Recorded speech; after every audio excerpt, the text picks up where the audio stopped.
Hola profesor y compañeros, les voy a estar hablando acerca de la unidad número 15 de nuestro programa de estudios que trata acerca de William Stanley Jevons.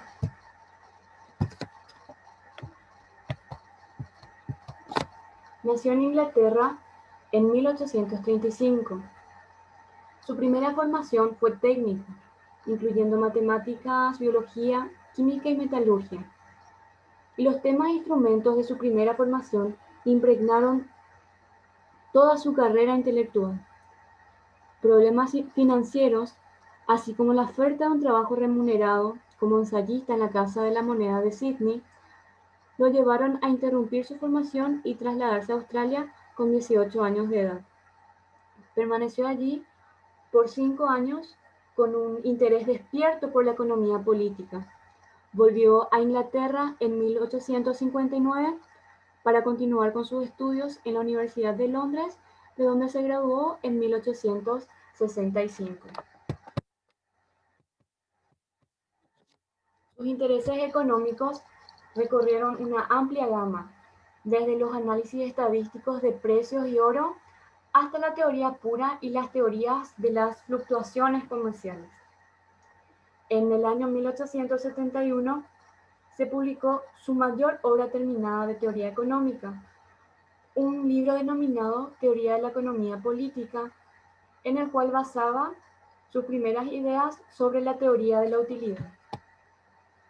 Lo que le daría fama mundial posteriormente sería su abordaje matemático de la teoría económica, en particular el uso del cálculo diferencial para tratar las cuestiones de la riqueza, el valor, la utilidad, la oferta y demanda, así como también el intercambio. El final de William Stanley Jevons fue trágico. Pese a que a lo largo de su vida sufrió diversas enfermedades que lo obligaban a pasar largas temporadas en reposo siguiendo algún tratamiento, no falleció debido a estas enfermedades que lo aquejaban, sino que ahogado en una piscina en un balneario. Con su muerte, a los 47 años, quedaron varios libros inconclusos. Autores sostienen que Jevons fue un individuo que sentó bases sobre las políticas económicas que hoy en día denominamos neoliberales. La teoría del valor. El avance más importante de Jevons en la teoría económica fue la formulación del análisis de la utilidad. A partir de ella, construyó una teoría del intercambio y una teoría de la oferta de trabajo y del capital. Muchas de estas ideas que expresó, sobre todo en su teoría de la economía política, no eran nuevas. En efecto, él mismo advirtió que muchas de las características de su teoría económica habían sido desarrolladas anteriormente por otras personas. Dos de dichos precursores fueron Lardner, que desarrolló una teoría de la empresa en su Railway Economy en 1850, y Fleming Jenkins, que realizó una presentación gráfica de las leyes de oferta y demanda en el año 1870. Sin embargo, muchas de las contribuciones teóricas eran originales y de primera fila. Su descubrimiento de la utilidad marginal fue realizado independientemente de los demás autores y refleja la originalidad de sus ideas de su mente. La teoría de la utilidad. Para Jevons, la economía tenía la suerte de que algunas de sus cantidades importantes, como en el caso de los precios, eran susceptibles de medición exacta. Él tuvo una temprana e ilimitada fe en el futuro de las matemáticas y la estadística como ayudas indispensables para el descubrimiento en lo que es la economía. Con todo, eligió como elemento el maximizar un elemento subjetivo, que es la utilidad, otorgándole el papel estelar en el análisis económico. Utilidad marginal. Él sostenía que el valor del placer y del dolor varían según 4 circunstancias. La primera de ellas, la intensidad, seguida por la duración, la certeza e incertidumbre y por último, la proximidad o distancia. Afirmaba que la maximización del placer es el objetivo de la economía. O con sus propias palabras, los humanos tratan de procurarse la mayor cantidad de lo que les es deseable a expensas de la menor cantidad de lo que les es indeseable. Sin embargo, es necesario aumentar el grado de objetividad de esta proposición, asociándola a algo más concreto, tal como las mercancías. Jevons las definió como un objeto, una acción o servicio que puede proporcionar placer o evitar dolor, e indicó la cualidad abstracta por la que un objeto sirve a nuestros propósitos y se hace acreedor a ser clasificado como mercancía. Teoría del análisis marginal. En su libro, utilizó una forma temprana de análisis marginal para explicar por qué los diamantes son más caros que el agua, a pesar de que obviamente no son tan útiles como o indispensables como es el caso del agua. Sostuvo que cualquier producto es valorado por su utilidad marginal y no su utilidad total. La utilidad marginal es simplemente un cambio en la satisfacción obtenida por el uso o consumo de un producto o un servicio. Aunque el agua es claramente más útil que un diamante, su costo es sustancialmente más bajo, es menor. Esto se debe a que su utilidad marginal disminuye debido a su gran abundancia.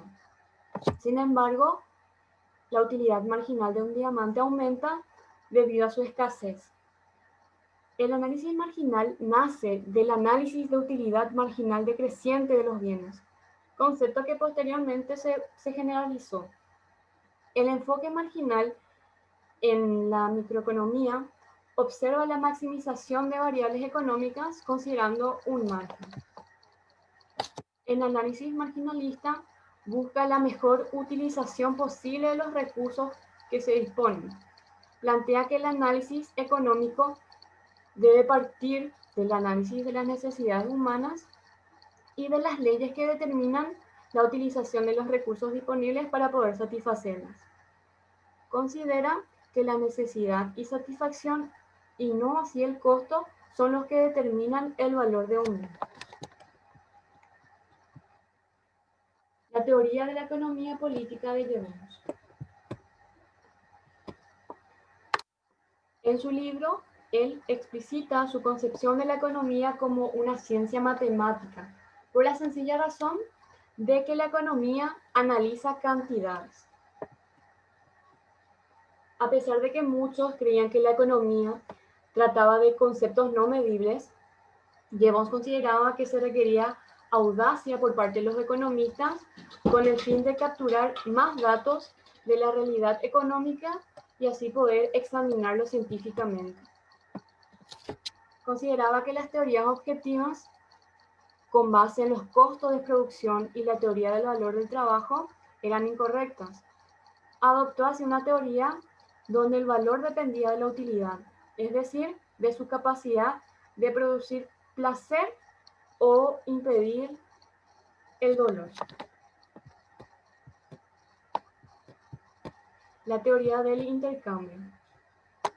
La representó en un diagrama mediante el cruce de dos curvas de utilidad primitivas y concluyó que el intercambio proseguiría hasta que se igualasen los grados finales de utilidad obtenidos de las dos últimas unidades intercambiadas.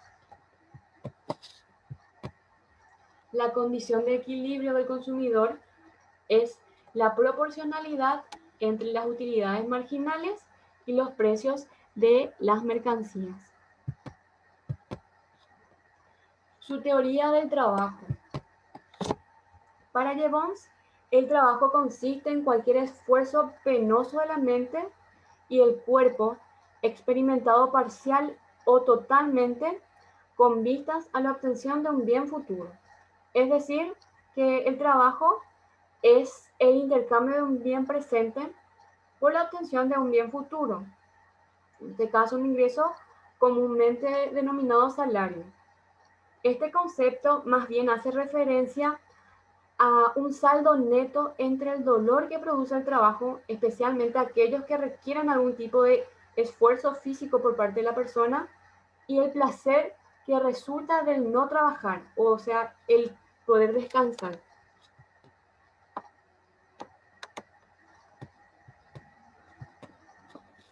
La paradoja de Jevons, también conocida como efecto rebote, afirma que a medida que el perfeccionamiento tecnológico aumenta la eficiencia con la que se usa un recurso, es más probable un aumento del consumo de dicho recurso que una disminución.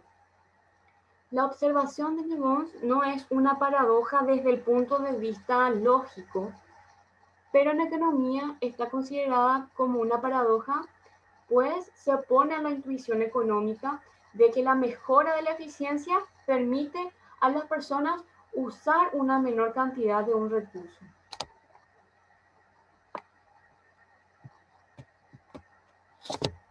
William Stanley Jevons es considerado por muchos como el padre del análisis marginal. Marcó el camino de la teoría neoclásica. Los genios señalan el camino que debe seguir una ciencia, y esto es lo que hay que resaltar de la obra de Jevons, que abrió una nueva vía de análisis de la teoría económica. Ha sido probablemente uno de los personajes más enigmáticos de la historia del pensamiento económico. No obstante, pese a que sus ideas fueron originales y notables en ocasiones, no dejó tantos seguidores ni tampoco una escuela de pensamiento posteriormente. Sin embargo, su corta vida estuvo llena de realizaciones y sus ideas sentaron las bases de una revolución en el pensamiento económico, conocido como la revolución marginalista. Eso es todo. Muchas gracias por su atención.